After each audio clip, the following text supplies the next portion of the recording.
this time, the Pulaski County School Board met at 5:30 this evening in closed session for the purpose of discussion of personnel matters as allowed in section 2.2-3711, subsection A1 and A7 of the Code of Virginia.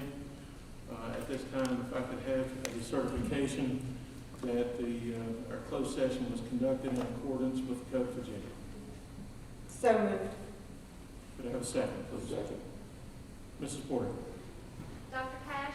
Yes. Ms. Gold? Yes. Mr. Hurst? Yes. Mr. Benson? Yes. Ms. Cox? Yes. I want to thank you all for being here. Welcome you to our the Pulaski County School Board's meeting for the month of November. It seems like summer flew by pretty quick. So we're quickly approaching cool weather. But we thank you all for being here this evening. And before, to get started, we typically, of course, start out with the Pledge of Allegiance. I think we have somebody very special to help lead us in the pledge tonight. So I'm going to ask the school board if we could step down front as well for the young gentleman that will be leading us in the pledge. Dr. Sears, you want to introduce the young man that will be leading us in the pledge? Yes, thank you, Mr. Chairman. Pulaski County Public Schools and Pulaski Elementary School are pleased to have Timmy Talbot lead us in the Pledge of Allegiance. Timmy is a second grader in Ms. Wilson's class and the son of Crystal Talbot and the late James Talbot. He has a sister, Alexandria. Timmy loves YouTube videos and cannot turn down the chance to play any type of video game. He is currently interested in researching and playing the piano. His favorite foods are pizza and tacos. When in school, Timmy is a student who loves learning and has never met a stranger. He loves sparking up conversations with adults as well as his peers. Quite simply, his personality makes others feel special, and he always puts a smile on others' face. Timmy, would you come forward, please?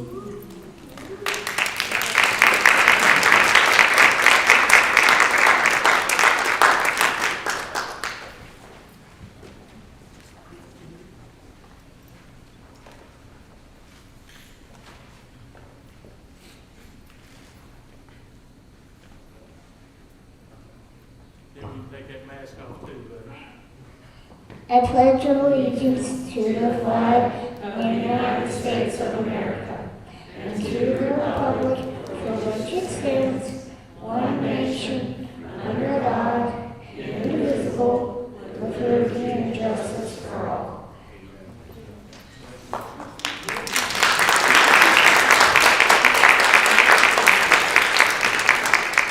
Timmy, if you'll come over here, we've got citizens certificate for you. If you'll stand in front of Mr. Benson, we'll get your picture for the newspaper, okay?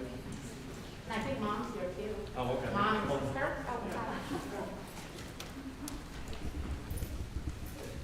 Come on, Mom. Get in the picture.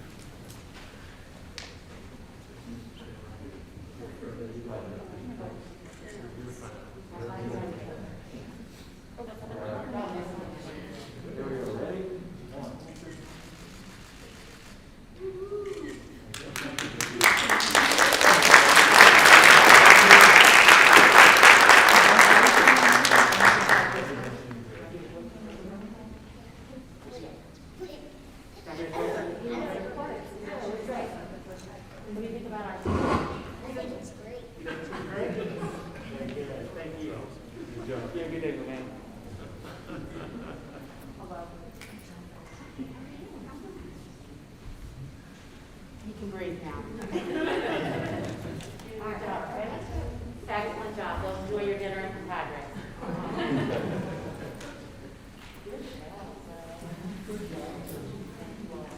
Okay, our first recognition of the evening is for Employee of the Month. Pulaski County Public Schools and Pulaski Elementary are proud to announce that Kim Sechrist has been selected as November Employee of the Month. Ms. Sechrist has been at Pulaski Elementary for 12 years. Last year, she was promoted to cafeteria manager. Her husband is Rick, and she has two daughters, Cassidy and Keston. In her spare time, she dedicates every minute she has to her girls and basketball. Ms. Sechrist is usually one of the first people to arrive at school each morning. She communicates with faculty and staff on a daily basis. The school never knows when the cafeteria is understaffed because she manages the cafeteria so efficiently. She adapts well to constant change and always has a positive attitude. She interacts with everyone in the building in a friendly manner and sees that each student's needs are met. What is also equally important is that she helps make the principal happy with his dietary needs. I think that got added. We are thankful for her impressive work ethic and are lucky to have her in our building. Congratulations to our Employee of the Month, Kim Seacrest.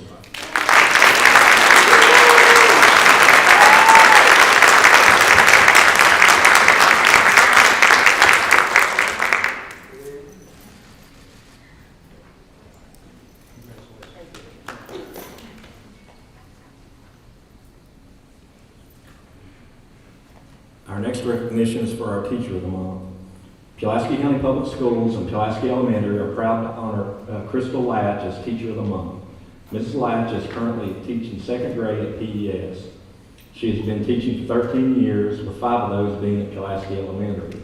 Ms. Latch is known to be an exemplary teacher in times of hardship. She serves on various committees and goes above and beyond her normal duties.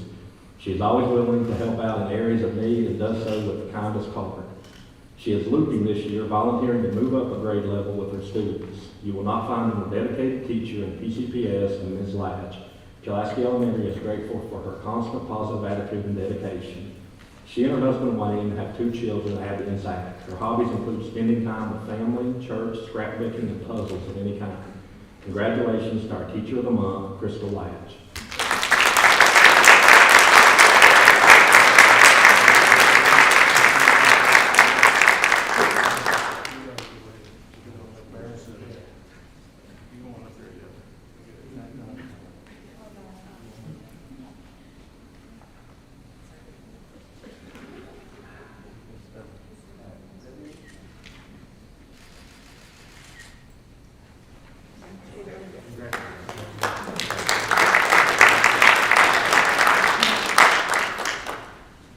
Final recognition of this evening is our Senior of the Month. Pulaski County Public Schools and Pulaski County High School are pleased to announce Arushi Aurora as Senior of the Month for November 2021. Arushi is the daughter of Amit and Monica Aurora of Dublin. Arushi's nominator stated that she greets front office staff every morning with a hello and a smile. She's eager to help out where needed and always goes about her work with a positive attitude. Arushi extends that positivity to her classmates. She has been witness striking up friendly conversation with students she doesn't know.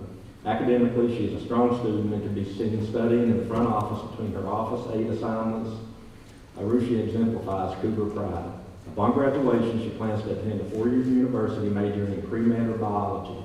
Arushi serves in many clubs with holding a leadership role in all of them. Currently, she is a reporter for HOSA and Red Cross, as well as a parliamentarian for the National Honor Society. Arushi is also captain of the Science MAC team. In her free time, Arushi enjoys reading, hanging out with friends, and in warmer weather enjoys badminton. We're proud to present to you our Senior of the Month, Arushi Aurora.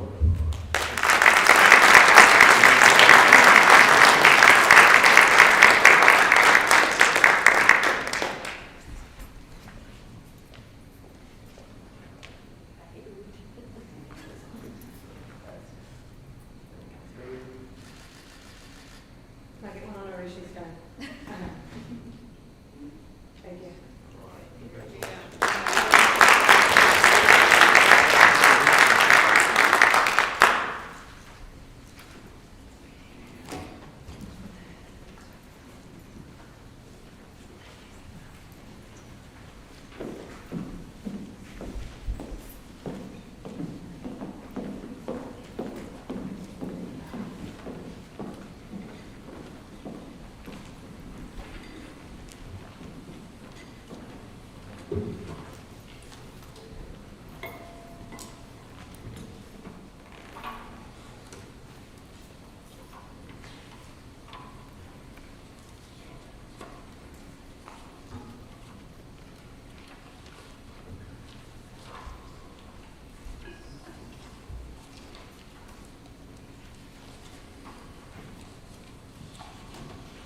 Brings us to our first public comment section of the evening.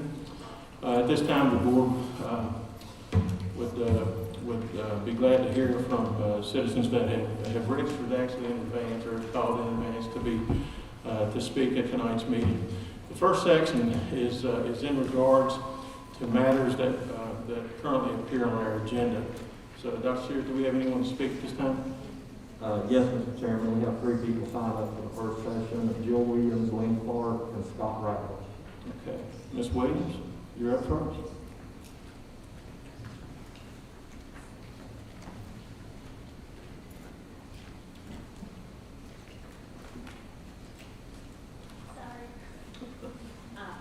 Mr. Hurst, school board members, and Dr. Sears, my name is Jill Williams, and I'm the parent of 2 students at Pulaski Elementary School. I've been a part of the Community Conversations on Equity and Pulaski County Schools Planning Group since we started our work in the early part of this year. As we've shared with you, we came together to create a space for community members to talk to each other about the hot-button topic of equity in our schools. At our last meeting, over 30 of us dug into our local statistics around disparities in discipline, special education programs, standardized test scores, and graduation rates. Although we didn't all agree on these issues, as a group we did decide that literacy is a strategic entry point through which we can begin to address all of these disparities and improve education for all of our children. According to data from the Pulaski County Public Schools website, approximately 2 out of 5 Pulaski County students were not reading proficiently for their grade levels this year. In one school, 80% of African American students failed their standardized reading tests, and 50% of white students failed. The only school in which at least 3/4 of the students demonstrated reading proficiency was Snowville Elementary. We understand that the pandemic has exacerbated these long-standing problems, and we believe that now it is more important than ever to come together and work to support our children's reading skills and our entire community's future. We will have our next community meeting on Sunday, January 9th at 2 p.m. at Omni Place in Fairlawn to begin developing plans about how we as a community can invest in literacy. Everyone's invited. Some of the ideas that we will discuss include supporting parents, grandparents, and community members to volunteer to help children read, either in their homes or in the schools. Learning hubs in low-income communities where tutoring and other services can be provided in a convenient location, and even an imagination library like Dolly Parton's in Tennessee for Pulaski County children to receive books. All of these ideas are things that community members can do on their own, though we hope to be able to work with other groups like the school board to implement them. Lynn Clark and I are here tonight because our community group has also decided that it is crucial that our county invest in smaller class sizes, particularly for the younger grades. Research shows that small class sizes and early grade levels are one of the most important investments we can make in our students' later success. This is particularly true for students from low-income families and for children of color. Our own local data at Snowville support these findings. Kindergarten classes at Snowville have about 14 students in them this year compared to 18 in the other schools. And Riverlawn Elementary School for the first 9 weeks had 23 students in each of their kindergarten classes. We've also learned that West Virginia schools cap their kindergarten class sizes at 10 children, and if they must have more, increase their sizes beyond 10, they put a para-educator in those classes. We believe that our children in Pulaski County deserve the same investment that West Virginia children have, and we're here tonight to ask you to adopt that West Virginia standard for Pulaski County kindergartners as you consider your budget priorities for next year. Thank you. Thank you, Ms. Williams.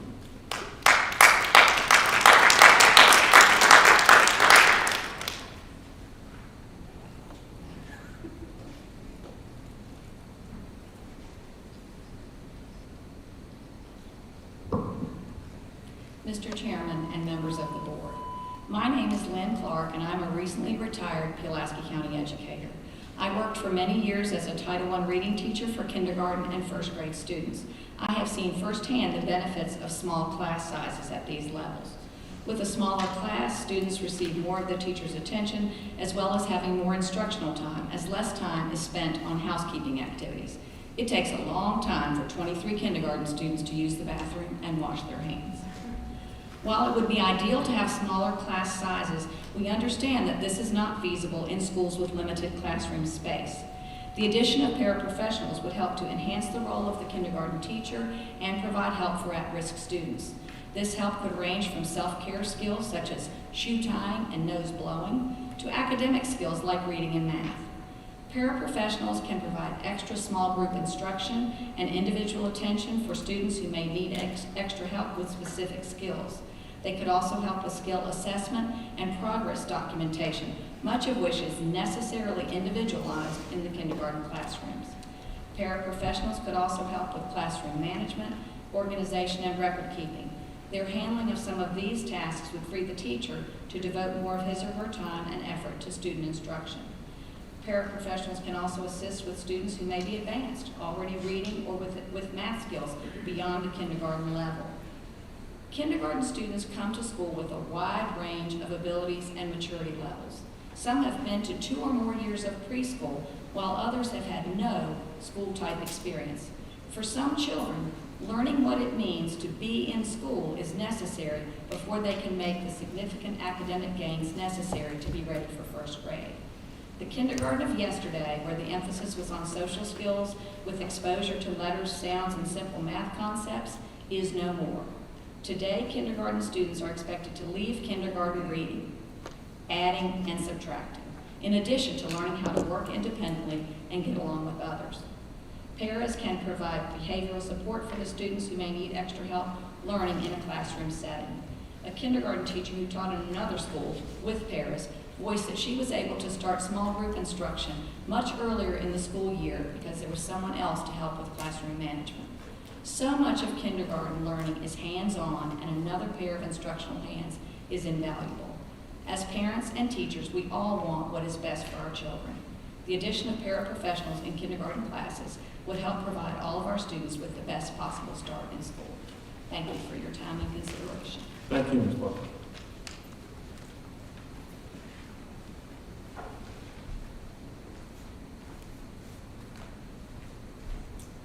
This is our last speaker, Mr. Rabbit.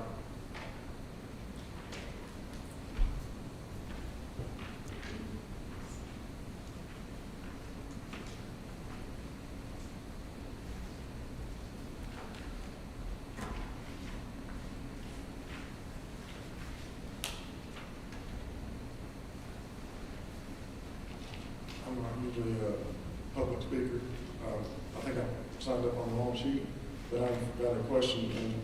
The online school sign up is deadline is soon, and is there any plans to forcibly vaccinate your children for the rest of this year? Not current, no. Okay. No, not to forcibly vaccinate kids.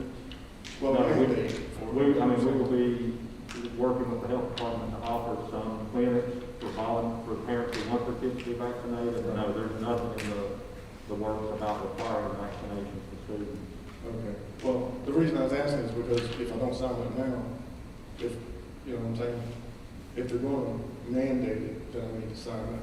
If they find out later that they mandate it, can we sign up, can we bring our kids out and put them into the online school? Yes, we would allow that. But there haven't been any discussions about mandating vaccines for students, at least not with our local health department. Okay. And that was across the virtual academy as well. Yeah. I believe that's your question. Right. Yes, ma'am. There- We have not discussed that as that virtual academy board. I cannot imagine that any school division in Southwest Virginia is going to require the vaccines for students. Okay. It hasn't entered into conversation, and I don't anticipate that it will. But if it did, and you wanted to put your child into the virtual academy, we would work with you on that. If it were to become required, although I don't anticipate that it will. All right. Thank you. All right. Thank you, Mr. Rabbit.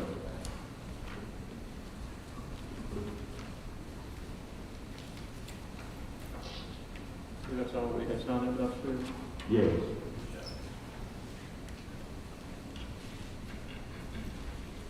Brings us to approval of minutes.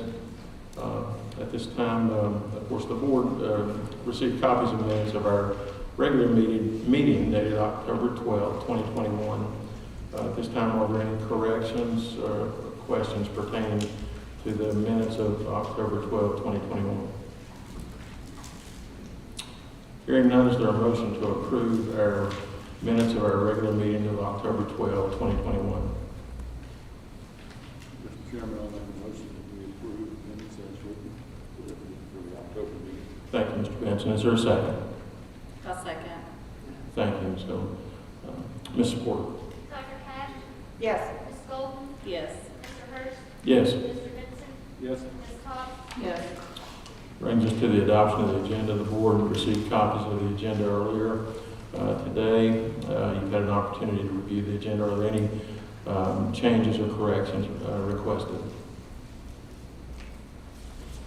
Hearing none, is there a motion to approve the agenda for this evening's meeting?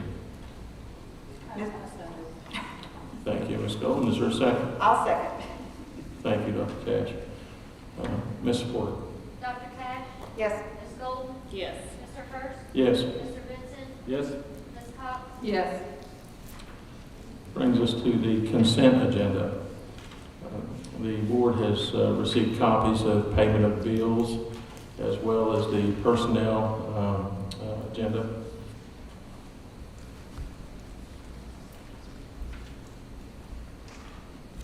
Any questions or comments?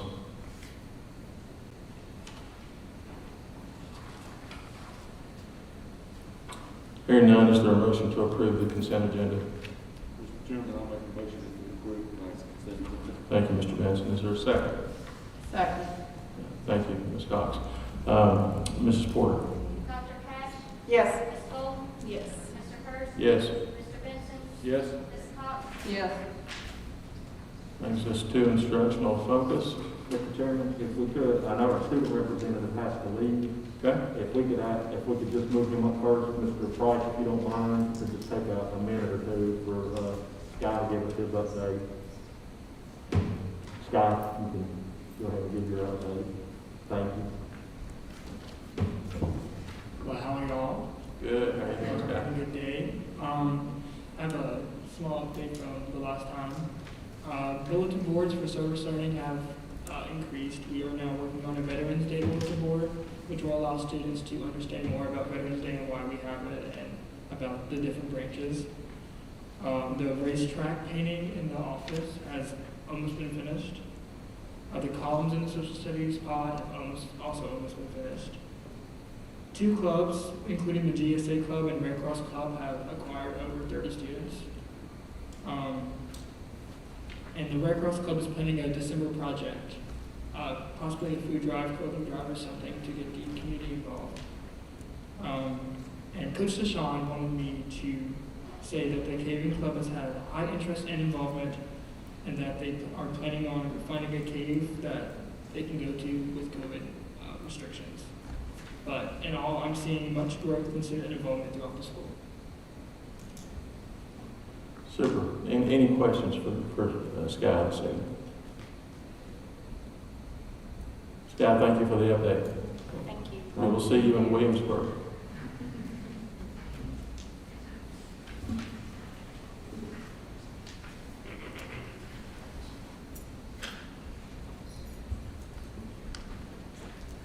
Mr. Price, you're up.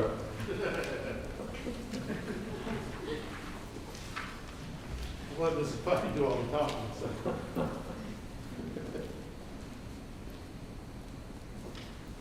All right, good evening, everybody. Good evening, everybody. Of course, this is our instructional focus. Pulaski Elementary's been doing a lot of neat and interesting things so far this year. So, especially a year that's kind of, a lot different than all the ones that I've experienced. So, if we want to go ahead and start, we wanted to not end, but start with our equity audit findings. If you kind of look at those numbers there, it's kind of cut and dry, especially the ones that's below. This was out of a rating scale of 1 to 3. So there was a lot of work to do. As you see, we scored higher on some of those areas, especially like school organization and administration, school climate and environment, assessment and placement. We did relatively decent on that, but there were other areas that really needed a lot of work. And how we're going to combat that, if you look at our areas of need right off the bat, once we did find out, when we kind of looked at our African American math scores as an area of need, identified SPED math scores. This is what's also, when we, through state data, that we were in the yellow, we're still, that was an initiative before COVID hit. That's still an initiative that we're still working on. We've also identified our third grade areas of need. It's okay if I just take this off right here. Our title teachers did a wonderful job gathering a ton of data about our third grade. We saw, our third grade scores were very concerning across the board. So we jumped into action, as you'll see here in a second. But about the loss of instruction for the third grade students, it's really needs a lot of work. But some of the other areas of need, our suspension rates of students with SPED, IEPs and 504, our school policy and professional development were major areas of need. Our community involvement needed some work, and understanding the entire student group, especially with a lot of the equity work being done. What's being done so far, before and after school tutoring, we have grown each passing week. We're looking at around 2 weeks in it now, and it continues to grow before and after school. And also, we're able to start during the school hours, especially at grade 3, to where we're going to have tutors come in during the school day. So some of the students, especially with remediation, is going to be getting it before, during, and after school. So we're hitting 3 times to try to get them caught up, especially in areas of need. Reintroducing the mentoring program, to where that's members of the community come in and work with our children, read to them, work on reading skills, especially reading skills is an area of concern that we're trying to work on. Of course, we formed an equity team. We continued our restorative team. We're planning on more parent involvement and more community activities and more interventions for all ranges. And that's students, all that's on the low end and also the high end as well, where all students' needs are being met. So that's kind of the results of the equity audit that we conducted back in the spring. Now, if we want to go ahead and start with Pulaski Elementary, 518 strong, that's a lot. We gained 2 more since then, since we made this. So I like to think that, we're big. We continue, I'd like to see the data, but I don't think I'm making this up, but Pulaski Elementary, for the past 3 years, has been one of the schools that continues to grow. So we're big, but we make it work. If you want to look at that next slide, we had our face-to-face open house. This made a lot of our parents happy, and I didn't put that up there just to make fun. That's kind of what it was like at the beginning, there in the door. We had over 850 people coming to our building. And, I know that with some that could kind of cause concern, but it was a wonderful night seeing parents and students and teachers all together. Did not have a complaint. Everybody followed protocol. It was a wonderful night for the community. I mean, it was just, it felt like school was kind of back in a sense, even though we know things are a little bit different. But it was a wonderful night. And parents, students, teachers, I mean, everybody was happy. Next slide, our Chromebook winners. Of course, the initiative during the summer. These are our winners for the Chromebooks that did the ingenuity over the summer, who logged the most hours out of each grade. So they were happy to get those Chromebooks. And I'm going to turn it over to Mrs. Puckett for homecoming and graduating week. So our students always love any dress-up day, theme day. Not only our students, but our teachers get really into it as well. So participating with the high school homecoming spirit week, we put just a few pictures on here to showcase our students getting involved. It was every single day going to get pictures of them, and they see us in the hallway, have a great coming to get a picture. It's a big deal for them to be able to dress up. So we participated in the homecoming spirit week, and then we have already done a One Book, One School. As an entire school, we read the book, The Chocolate Touch. There we go. So every teacher read a chapter a day from the story, even including our preschool teachers.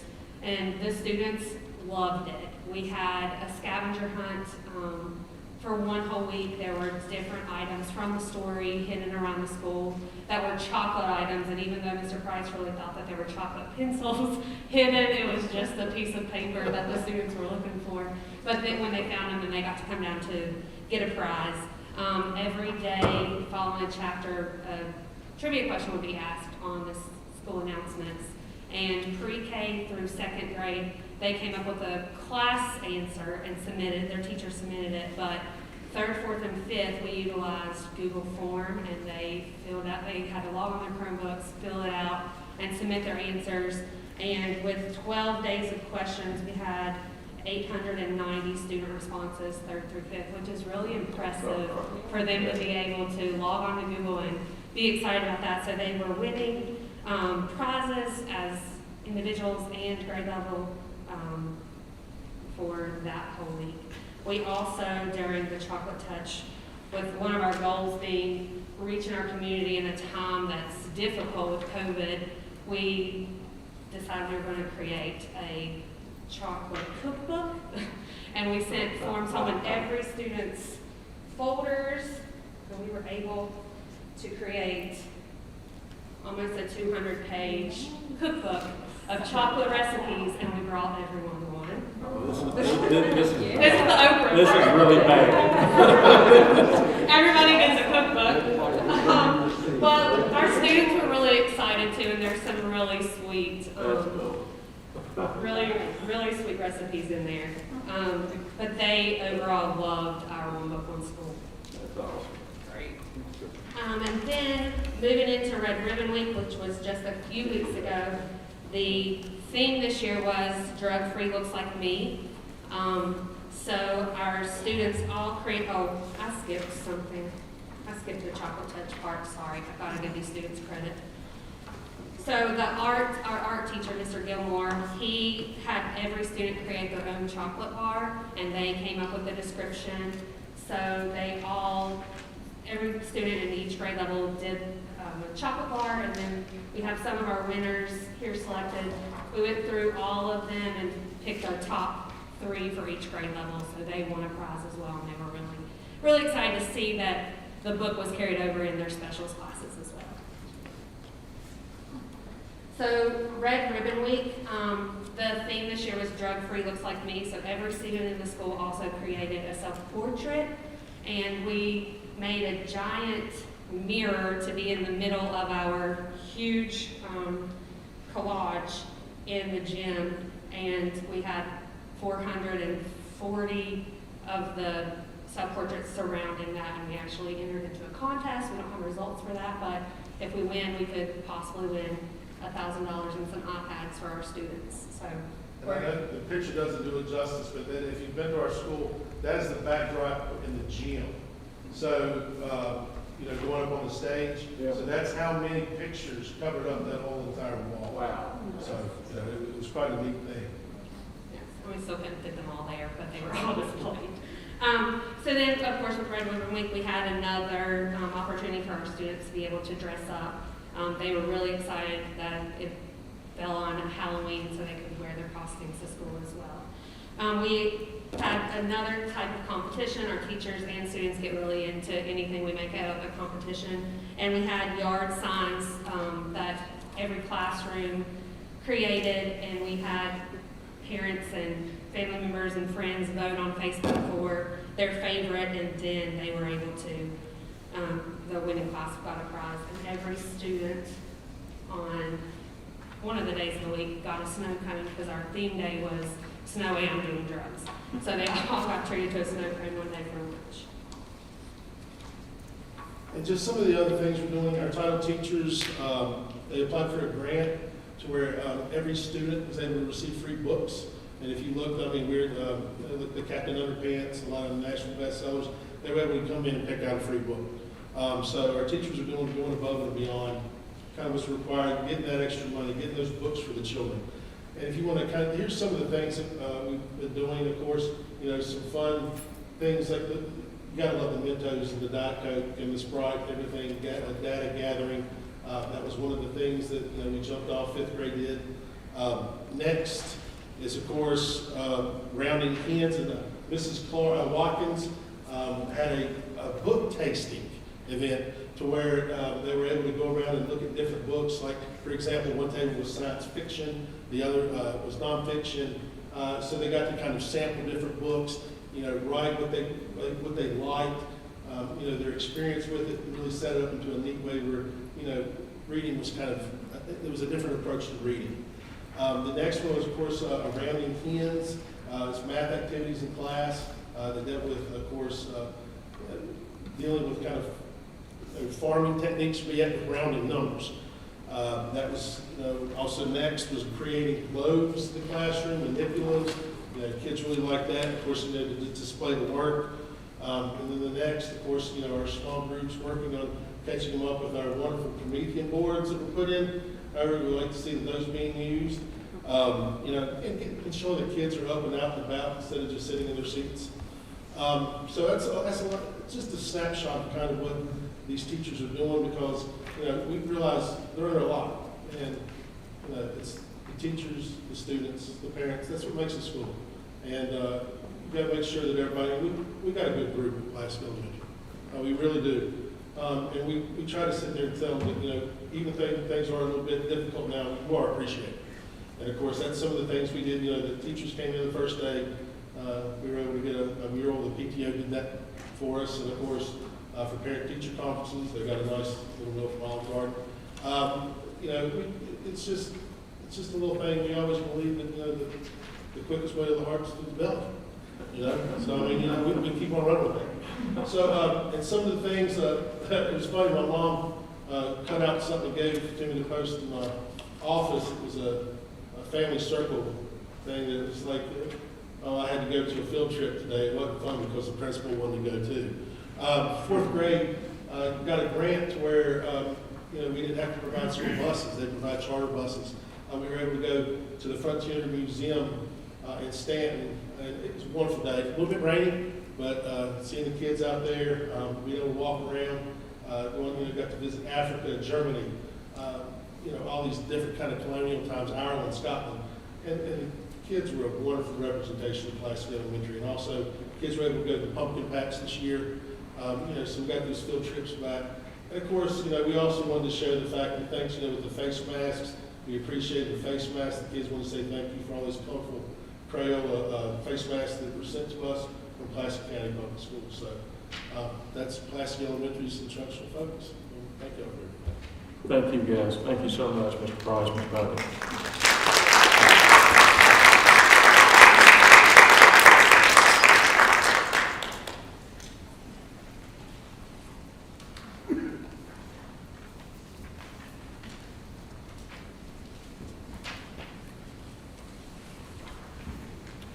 Mr. Stafford, I believe you're up.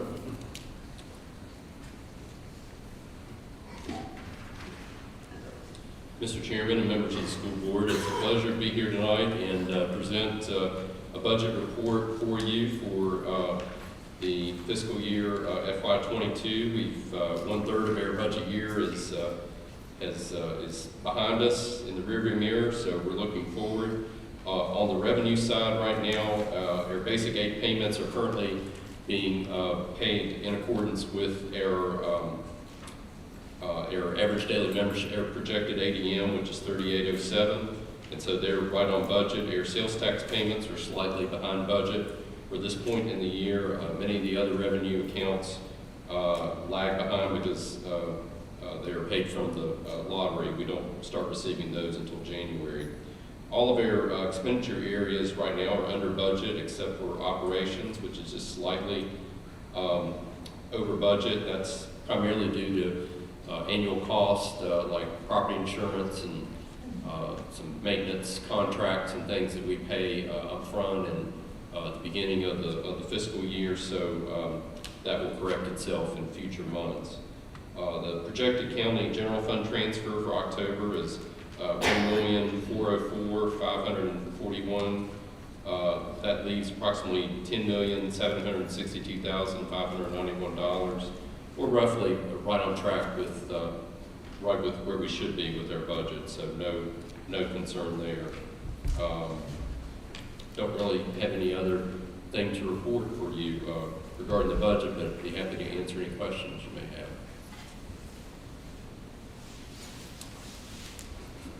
I think right on track was the key statement. so thank you, Mr. Stafford. Thank you. Mr. Shaw, operations.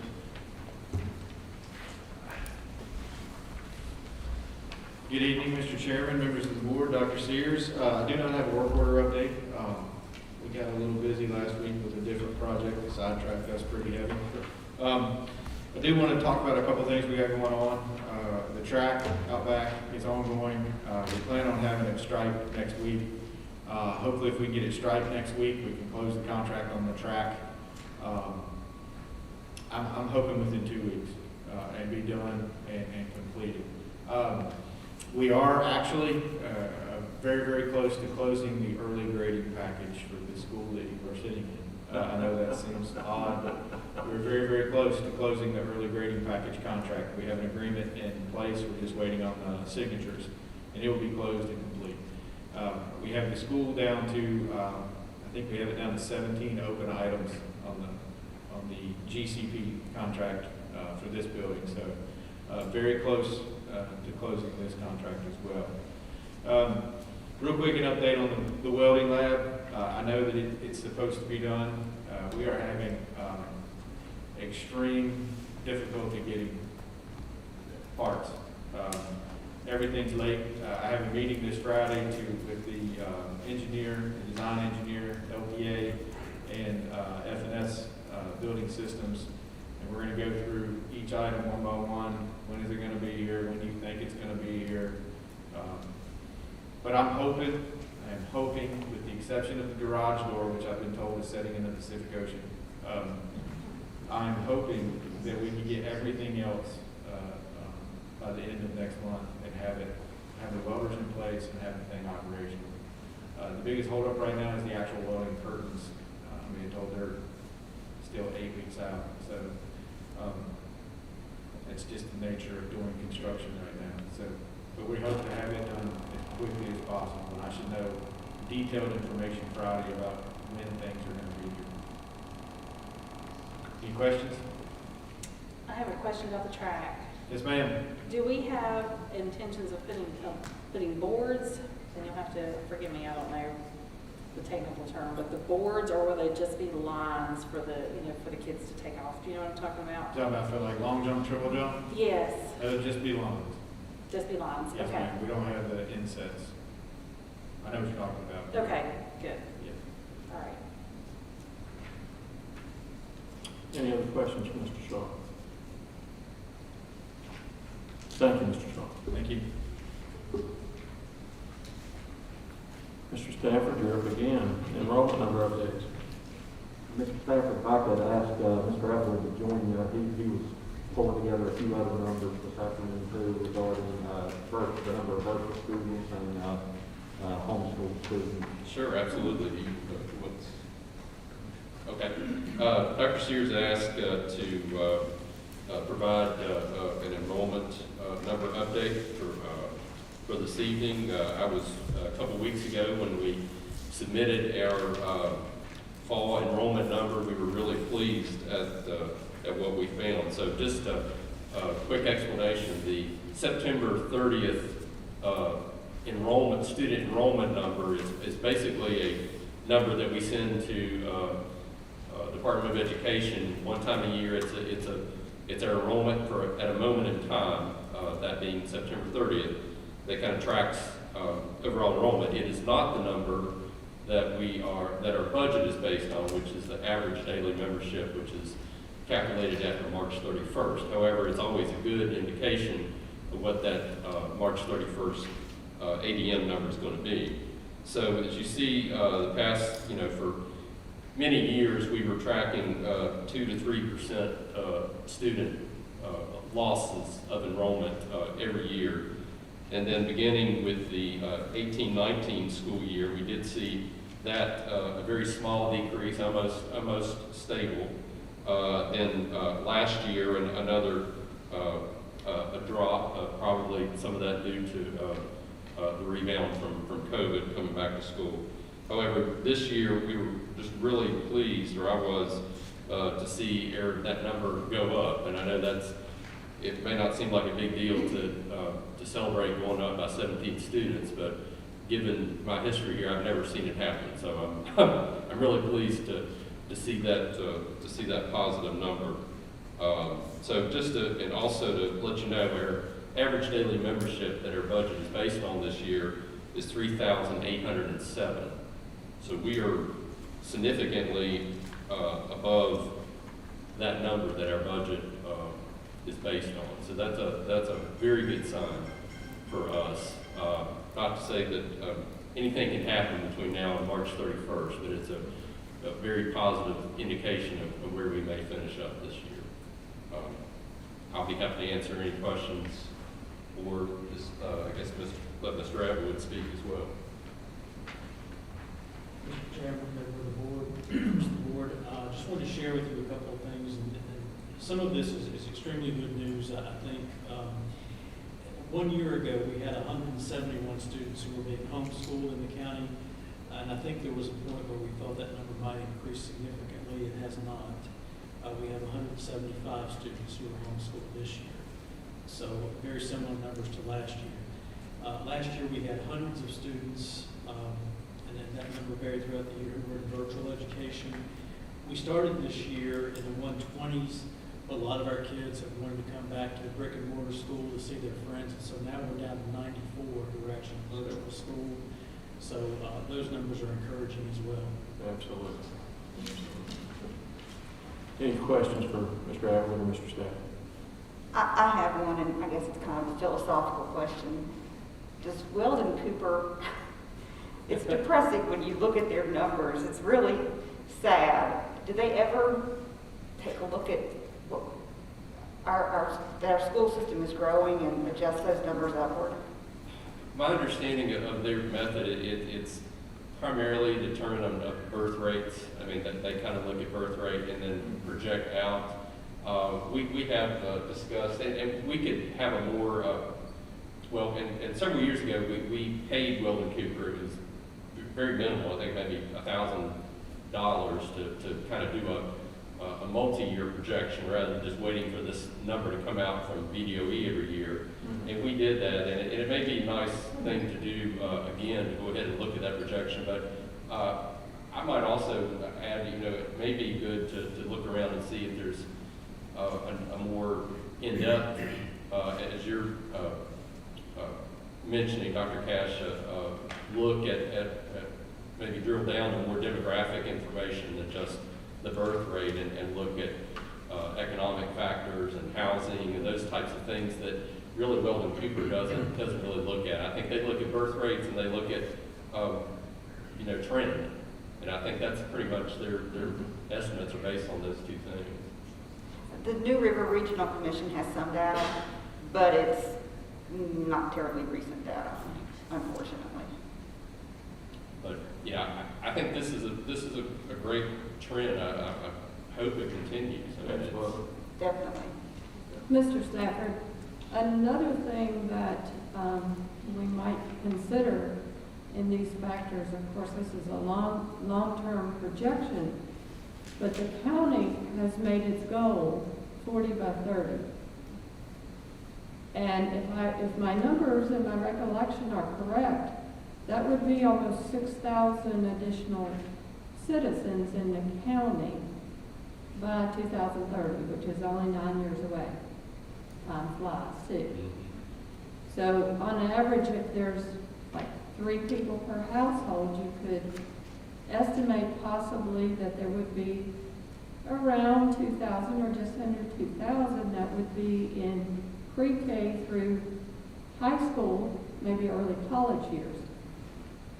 If the county were to meet its goal, and we were to add that to here, do we have any discussions, or should we not have a discussion about where we put potentially 2,000 more students? I'm throwing it out there for something for us to think about. And also, we had citizens request that we actually even reduce the size of classrooms. So, their goal could happen, it may not. But we need to probably communicate with the other board and see what the plans are for that to potentially happen. Yes, ma'am, I absolutely agree. And Welding Cooper will not estimate that. Right. I don't suppose you could find room at PES for 2006. We'll take them on. Thank you. Might need some trailers. Any other questions? Thank you, Mr. Stair. Thank you, Mr. Everett. Thank you.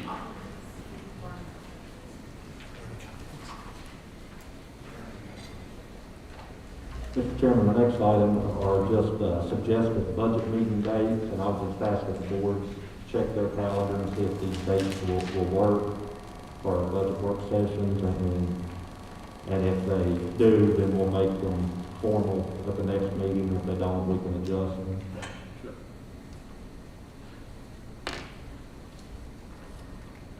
And then we have the PCHS course catalog, Ms. Gold.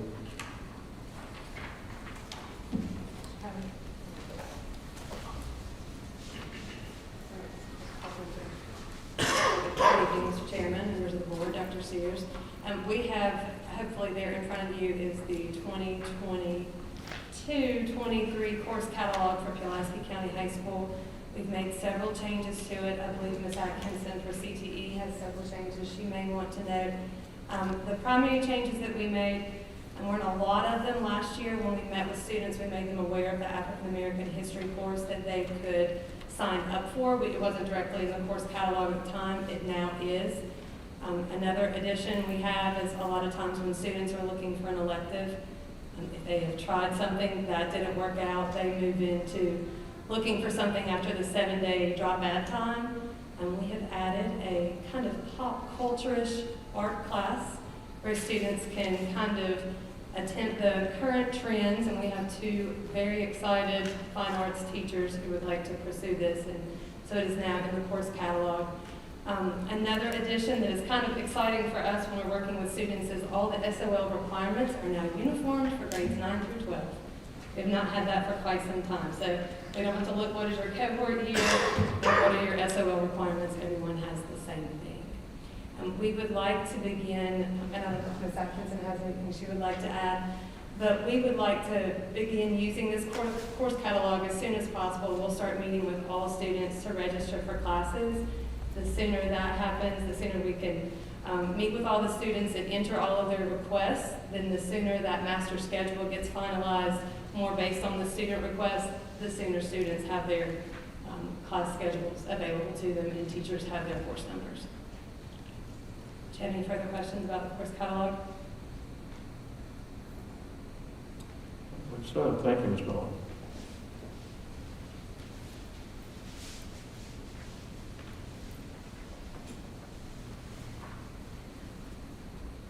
On the CTE side, the only real changes, or most of them, were organizational. We had some classes that were in the wrong department. But we did add the option to add an EMT program to the course offerings that we have in health and medical science. That's one of the largest job opportunities in this area. So we would like to expand our offerings there. We would start with EMT 1 for next school year, and it's a 3-year program ending in students being able to earn their EMT license while they're still in high school. And that's all that I have. Are there any questions about that process? Ms. Atkinson, will an EMT instructor be eligible to teach other courses like intro to health sciences, or is it just the EMT courses? They would. The EMT 2 and EMT 3 courses are 36-week courses, so we would have to either double block or run those year long. They're pretty intense. We also would have to work with some of our local EMS departments, which I've already started talking to some of them, because when they do didactics and skill labs, there's a 1-to-6 ratio for student to teacher, so we would have to get some assistance. But our local EMS has already expressed some interest there. The other thing that I think could really help, and the reason that we're looking at this EMT program, is that if our students go on to New River and into the ACE program, if they have their EMT license, they can earn their volunteer hours as an EMT helping our emergency service programs throughout the county. But yes, we want to grow health and medical science as much as we possibly can. That's one of those critical need areas. Thank you. Thank you, Ms. Atkins.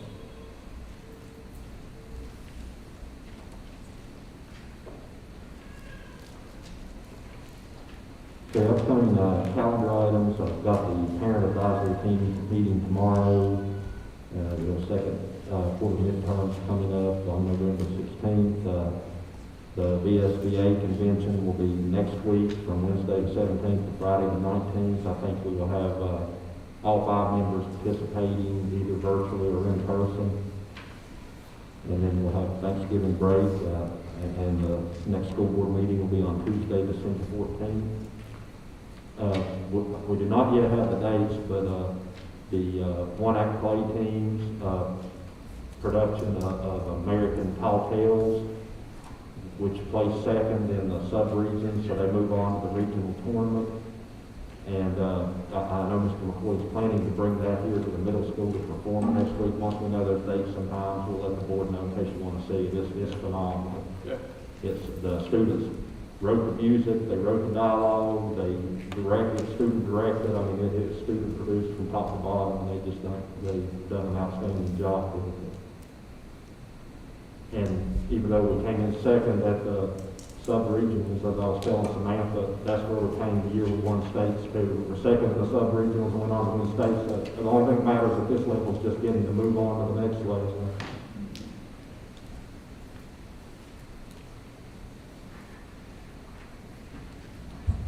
Okay, it brings us to action items. First on the agenda is, well, let me go back to it. The board policy regarding military leave and benefits. Dr. Sears, you want to take that? Yes, sir. We discussed this last month, and it was just allowing 3 days of paid leave for the spouse of any military employee who was going on overseas deployment. This would give them days to have their ID cards made, get benefits, signed up for whatever benefits they would be eligible to receive, and attend any type of activation ceremonies or deployment ceremonies that may be held. Any questions or comments from the board?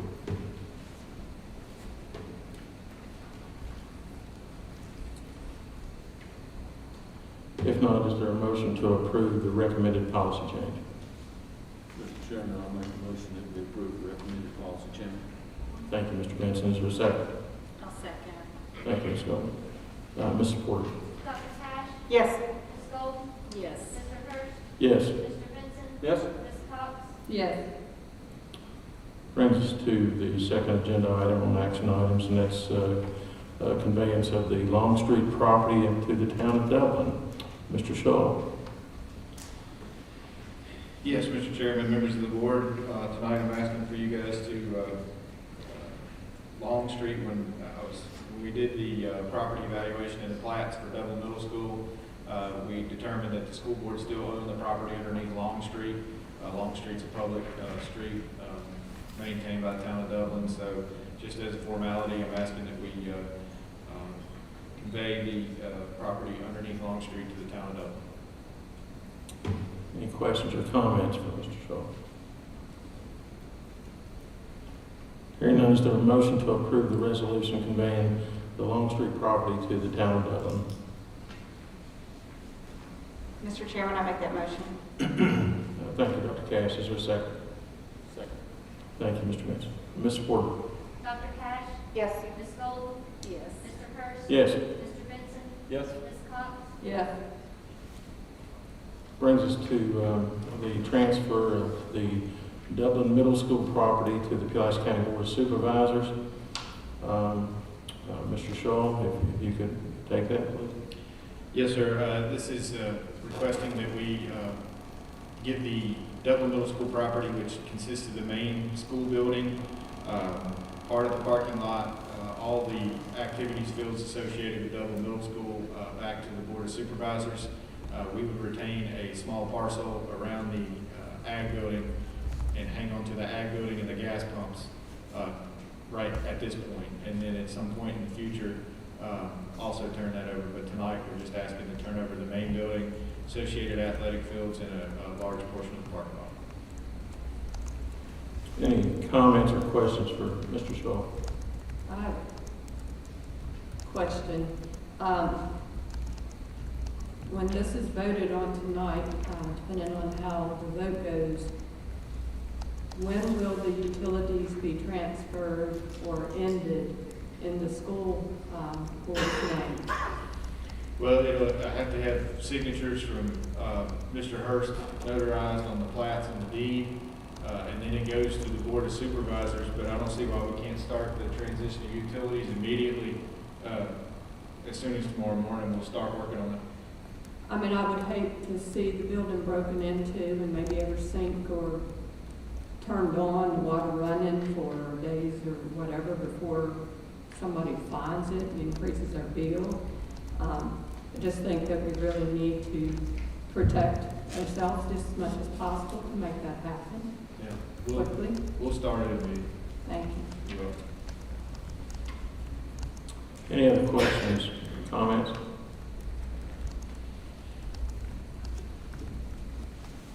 Hearing none, is there a motion to approve the transfer of the Dublin Middle School property to the Board of Supervisors of Pulaski County? Mr. Chairman, I'll make that motion. Thank you, Mr. Benson. Is there a second? I'll second. Thank you, Ms. Golden. Mrs. Porter? Dr. Cash? Yes. Ms. Golden? Yes. Mr. Hurst? Yes. Mr. Benson? Yes. Ms. Cox? Yes. Thank you, Mr. Shaw. Thank you. Brings us to the next item on the our action items, and that's the addition of a second school resource officer at PCHS. Dr. Sears. Thank you, Mr. Chairman. Several of us from the board office recently met with Sheriff Worrell and some other representatives from the Sheriff's Department to discuss the need for an additional resource officer at Pulaski County High School.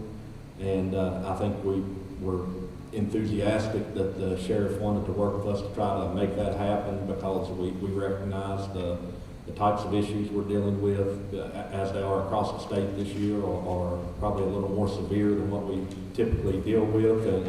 And we've discussed this for a long time anyway, because that campus is just so large, it's impossible for one person to be everywhere they need to be at any given time. So we were happy that they were advocating for this, and we would recommend that we allocate the funding to go ahead and get someone hired and into the academy, and then have it in our budget next year as well. And we should have 2 full-time resource officers at the high school, with the idea that the one could be called down to the middle school if something major was happening down here.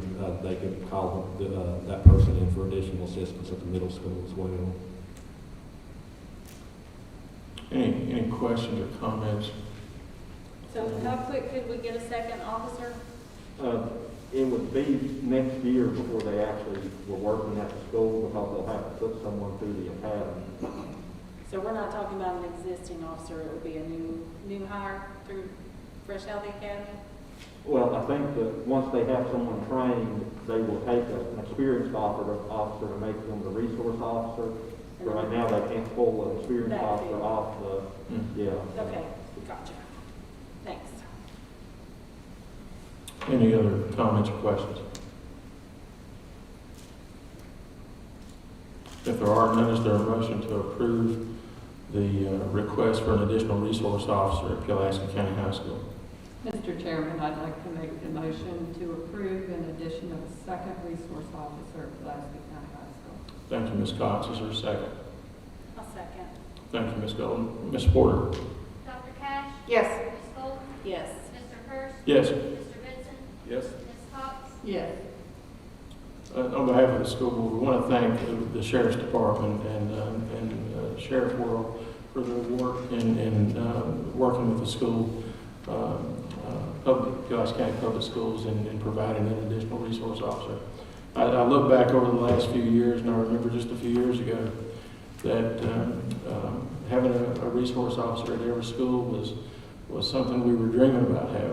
It was a goal of the school board, providing additional protection and safety and security for our students. And today it's become a reality. Again, we want to thank Sheriff Worrell and the Pulaski County Sheriff's Office. Brings us to future agenda items requested by board members at this time. Are there any future agenda items that members would like to request? Mr. Chairman, I would like to look at our bus drivers' contracts. These people, we expect them to pick kids up starting at 6:30 in the morning and work until 4:30, 5 o'clock in the afternoon.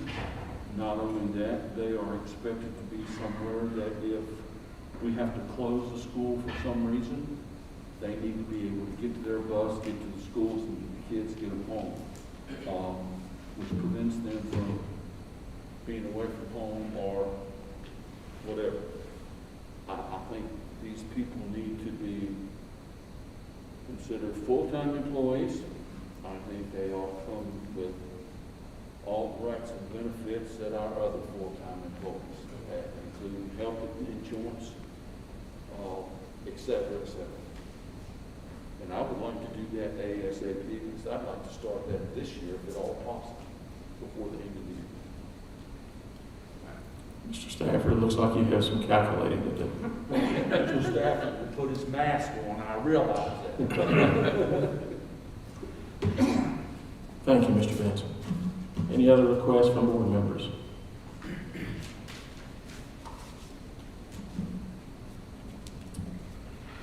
Hearing none, we'll go ahead and move forward. That brings us to recognition of citizens. At this time, we'll be more than happy to hear from anyone that would like to address the board at this time. Mr. Chairman, we had 4 sign up for the second session. First was Pastor Randy Gerald from Dublin.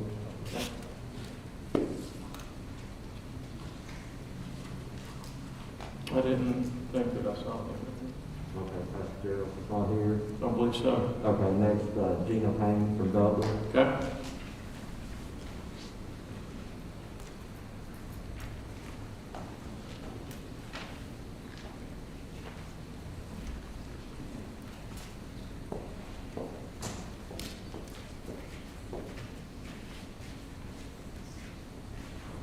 Good evening, Gina Payne. At last month's meeting, held on October 12th, this board was presented with a PowerPoint presentation by staff from Pulaski County High School. Results from the anonymously sourced equity audit were presented that claimed the high school to be deficient in certain categories. Furthermore, during this presentation, Assistant Principal Ken Arnold disclosed that as a result of these deficiencies, PCHS had reached out to their, quote, contacts at the Equity Collaborative, end quote, for recommendations. As noted in the PCHS PowerPoint presentation, the Equity Collaborative recommended their professional training titled Student 6, Strategies for Culturally Relevant Teaching. The Equity Collaborative website lists this training model as part of their Advanced Practice Series. They describe their Advanced Practice Series as follows, quote, this institute is our series for advanced conversations about equity, all driven through an approach that turns critical race theory into practices for building equitable learning environments. The sessions focus on applying practice strategies for interrupting systemic racism and creating more equitable learning environments. These conversations are for equity practitioners who are ready to move from changes in their own practice to changes that interrupt the existing system of schooling, end quote. For months, we've heard this board deny that the tenets of CRT are influencing the equity agenda adopted by this board. Whether through outright dishonesty or disingenuousness, you have refused to acknowledge that the company you've entered into a $40,000 contract with to train PCPS staff and teachers is indeed promoting CRT. The very people who oversee the instruction of our children are undergoing this training, and yet you say it is not part of the curriculum when the curriculum messengers are being trained in critical race theory. Semantics and wordplay from you are ludicrous when the very company you've hired are transparent about their trainings. On behalf of this community and parents, I demand that you immediately terminate the contract with the Equity Collaborative.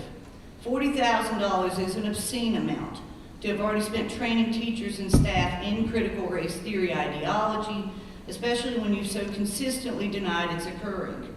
Indeed, any continued relationship with the Equity Collaborative by any employee or volunteer of the school system must cease immediately. Furthermore, transparency from this board is paramount. How many of the staff and/or teachers in our schools have already participated in the Equity Collaborative CRT-based trainings? In light of your repeated denials, we deserve answers. Thank you.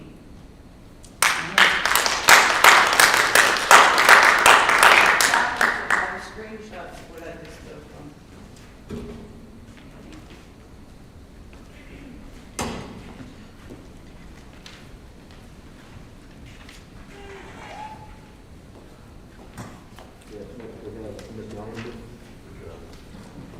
Good evening, ladies and gentlemen of the board. Last week, the people of the great Commonwealth of Virginia, specifically parents, made their voices heard at the polls. Our Governor-elect Glenn Youngkin has made it very clear that he will ban all divisive rhetoric and ideologies in our public schools, including critical race theory and the many other names it goes by. This board has claimed on numerous occasions that these ideologies are not in PCPS. So in light of being fully transparent, I respectfully ask that you adopt the resolution that you each received a copy of last night. For those who haven't seen it, it goes as follows. The school board of the County of Pulaski, Virginia values diversity, promotes inclusiveness, and is committed to providing a learning environment whereby all students have access and opportunities to benefit from high standards, support, and resources required for a high-quality education. And the school board values the uniqueness of each member of its staff, student population, and community, and encourages individual and multiple perspectives. And the school board must provide a clear and transparent understanding of the school division's positions and expectations regarding equity training, teaching, and learning. And the school board recognizes that individual and group perspectives on equity may differ and are subject to constitutional and other protections. Accordingly, the school board acknowledges that it cannot limit or discourage employees from reaching, discussing, or exploring books, media, publication, or materials related to racial or social issues that divide rather than seek unity, but asks that they do it on their own time and not on school property, and that the school board acknowledges that racism or division along social lines is not an acceptable practice within PCPS. Therefore, be it resolved that 1, any school-based program, activity, or entity that is operated, controlled, paid for, or under the jurisdiction of Pulaski County School Board shall refrain from teaching, training, promoting the following to students and employees. A, that any race is inherently superior or inferior to any other race. B, that any individual by virtue of his or her race or skin color is inherently racist, privileged, oppressive, or oppressed, whether consciously or unconsciously. C, that any individual by virtue of his or her race or skin color bears responsibility for the actions committed by other members of his or her race, skin color, or religion, whether historically or presently. D, an individual's moral character or worth is determined by his or her race or skin color. E, that the United States is a fundamentally and inherently racist country. F, that capitalism is racist. Secondly, any violation of above mentioned be reported to the school board or designate through applicable policies, regulations, and procedures for resolving complaints by parents, students, and staff, and any alleged violation will not be retaliated against. Mr. Benson did respond to me, and he said he feels strongly that our new governor will be providing guidance on this issue. In the past, this board has been ahead of the curve by passing other policies, specifically on equity and the treatment of transgender students. Why not continue that same mindset and be ahead of the curve on this as well? I say it's time to put your money where your mouth is and to start to regain the trust of the great people of this community. Please adopt this resolution. Thank you.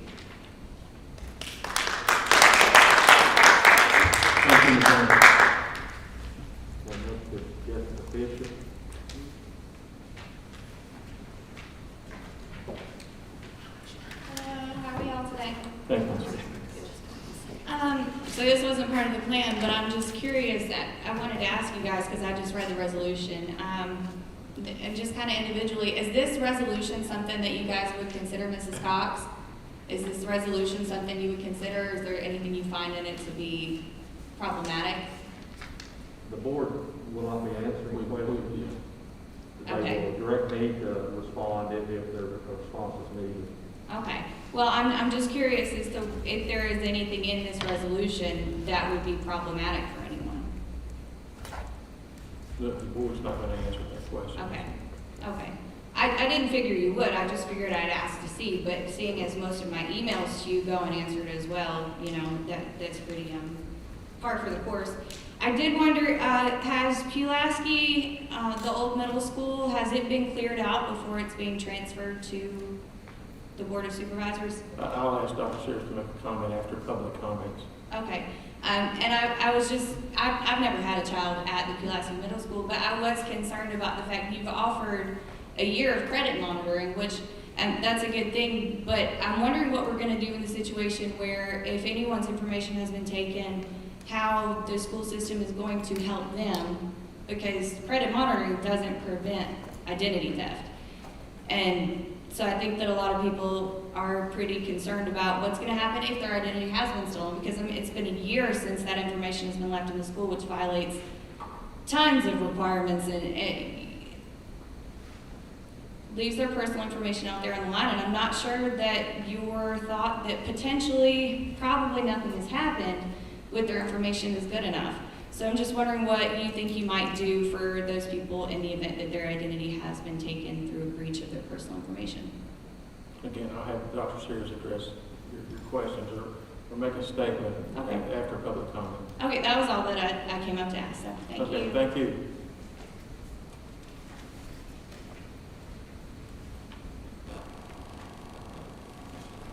Dr. Sears, did we have anyone else? No, Mr. Chairman, that was everyone who signed up.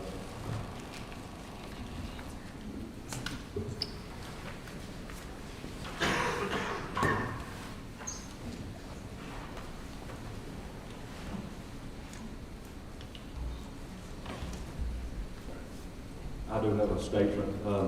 You would, Dr. Sears, please. Pulaski County Public Schools was notified Wednesday, October 27, 2021, that a filing cabinet containing documents had been left at Pulaski Middle School when the property was turned over to the county.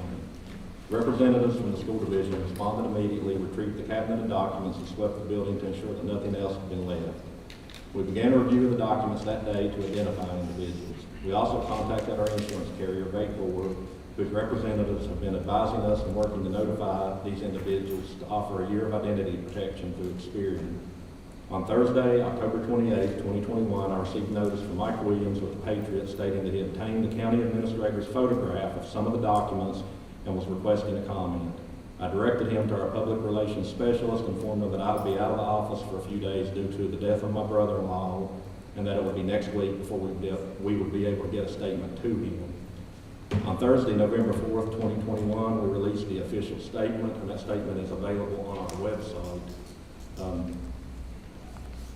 In summary, I would like to state that Pulaski County Public Schools acted in good faith to turn over Pulaski Middle School to the Pulaski County Board of Supervisors as expeditiously as possible, following a number of requests, including a formal one from Chairman Guthrie at our December 2020 school board meeting, where he stated that Pulaski Middle School did not need to be cleaned out because the developer was ready to take the building as is.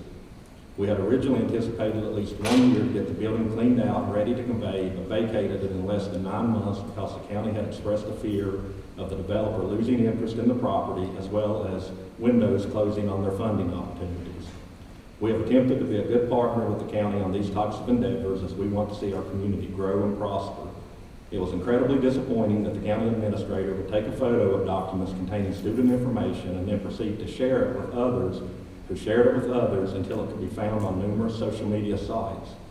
Pulaski County Public Schools take seriously the protection of our student and employee information and believe it unfortunate that our counterparts at the county office did not see the need to assist us in protecting our children and citizens. Thank you, Dr. Sears. I would simply like to add to this for just a minute. The whole thing regarding this incident is unfortunate. It's disappointing. All the aspects of it is disappointing. The information that was leaked to a local newspaper as well as to a private citizen was leaked by a member of the Board of Supervisors. The school board knows the name and knows the name of the member of the Board of Supervisors. We know who leaked that information. We don't know why they leaked that information. We don't know what they expected to gain from doing that and what it did to promote and help public education in Pulaski County. There's no way that was done in any way, shape, or form to help Pulaski County Public Schools or children in Pulaski County Public Schools. Although we do know the name of the individual that leaked that information, I will not be sharing that this evening. That is for the Board of Supervisors to deal with. We have been told constantly that the Board of Supervisors does not get involved in Pulaski County Public Schools policies or practices. And we're not going to get involved with this with the Board of Supervisors. That's up to the Board of Supervisors to deal with that. The leaking of that information was not only done to a local newspaper, but it was done to a private citizen. And that private citizen has over 1,300 Facebook followers. And that private citizen felt that it was appropriate to leak that information and to also put a picture of that was taken by the county administrator to place that on their Facebook page. It was also shared by a local Facebook page, the citizens page for the Pulaski County Schools watch page, the school board watch page. They have over 800 followers on their watch page. So because of that leaked information, over 2,000 people had the opportunity to look at those pictures that provided private information about children because they chose to leak that information. Over 2,000 people had the opportunity to see that. Not only those people, but the people that they decided to share it with as well. So while it is disappointing, it's also distracting. It's distracting from what we do as a school board. It's distracting from what we do as a school system. It's distracting from what our superintendent deals with on a daily basis. The job of the school board is to provide and do everything that we can to promote and provide the best educational experience for children of Pulaski County. That is our job, and that's what we need to be focused on. Our goal is to do everything we can for the number one resource that Pulaski County has to offer, and that number one resource is our children. So we will let the Board of Supervisors handle this the way they so choose to handle this.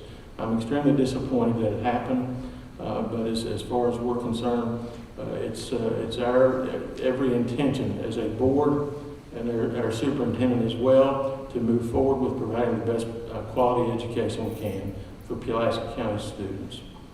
We thank you very much for coming this evening. At this time, we will go ahead and adjourn. Thank you.